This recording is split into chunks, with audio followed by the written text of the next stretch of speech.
최근 이제 취재를 갈 때 데스크에서 이제 요구를 하는 게 사진도 취재를 하고 영상도 가급적이면 취재를 해오라라고 주문을 합니다. 사실 현장에서 이제 취재를 하고 있는 플레이어의 입장에서 사진 같은 경우에는 결정적 어떤 순간을 좀 포착을 해야 되고 영상 같은 경우에는 기승전결 그리고 편집을 고려를 해서 촬영을 해야 되는데 이 두 가지를 하기가 쉽지는 않거든요. 선배께서는 어떻게 생각하시는지? 예, 저한테도 그거는 상당히 어려운 부분이죠. 근데 많은 분들이 제가 사진과 동영상을 함께 한다고 생각을 하면 현장에서 동시에 사진과 동영상을 촬영을 하는 그런 장면을 연상하시는데요. 그건 아닙니다. 중요한 거는 나와 함께 일하는 다른 부서원들과의 팀워크라고 생각을 합니다. 때로는 저와 같은 글을 쓰는 취재 기자가 함께 일을 할 수도 있고요. TV의 기자와 함께 일을 하는 경우도 있는데 필요에 따라서는 저는 이 부분에서 이 부분까지는 내가 사진으로 취재할 테니 당신은 이 부분을 동영상을 취재하는 게 좋겠다라든가 그 사진과 동영상 중에서 저희는 또 사진 기자이기 때문에 가장 중요한 건 한 장의 좋은 사진을 찍는 게 메인인 건 사진 기자로서 시작한 비주얼 저널리스트에겐 변하지 않는 사실이라고 봅니다. 그것에 방해되지 않는 한에서 동영상을 찍는 게 전 중요하다고 생각을 하고요. 그래서 이거는 현장에서 어떤 판단을 내리냐에 따라서 상당히 바뀌는 문제이기 때문에 가장 중요한 건 나의 사진이 방해받지 않는 한도 내에서 동영상 작업을 어떻게 소화할 것인가 그것을 현장에서 판단하는 수밖에 없다고 생각을 합니다. 선배의 그 사진 기자 경험이 영상 촬영에 유리한 점이 있다면? 예, 저도 이 동영상 촬영을 회사에서 교육을 받았고요. 그리고 동료들과 TV의 동료들과 함께 일을 해가면서 계속 피드백을 주고받고 있는데 재밌는 사실은 저희 사진 기자들이 찍은 동영상을 TV의 프로듀서들이 에디팅을 하게 되면 감탄을 합니다. 이렇게 아름답게 동영상을 찍을 수 있으려고 생각을 못했다.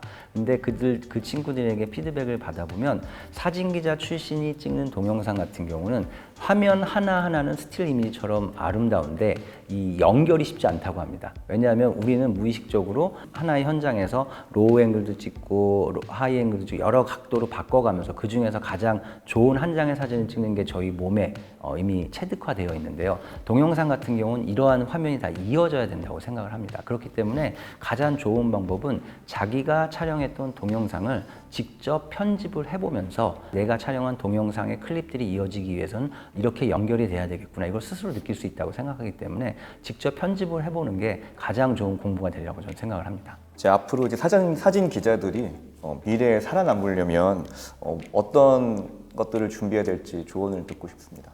제가 이런 비주얼 스토리텔링이라든가 비주얼 저널리즘에 대해서 관심을 가지고 얘기를 하다 보면 많은 분들이 오해를 하시는 게 제가 마치 시대를 앞서가서 이런 준비를 한다고 생각하시는데 그게 아닙니다. 제가 이런 것에 관심을 갖고 계속 준비를 하고 노력을 하고 있는 이유는 지금 하고 있는 사진 기자라는 일을 좋아하기 때문에 이 일을 계속 하기 위해서는 내가 변할 수밖에 없다. 그런 생각으로 이런 일을 하고 있는 거고요.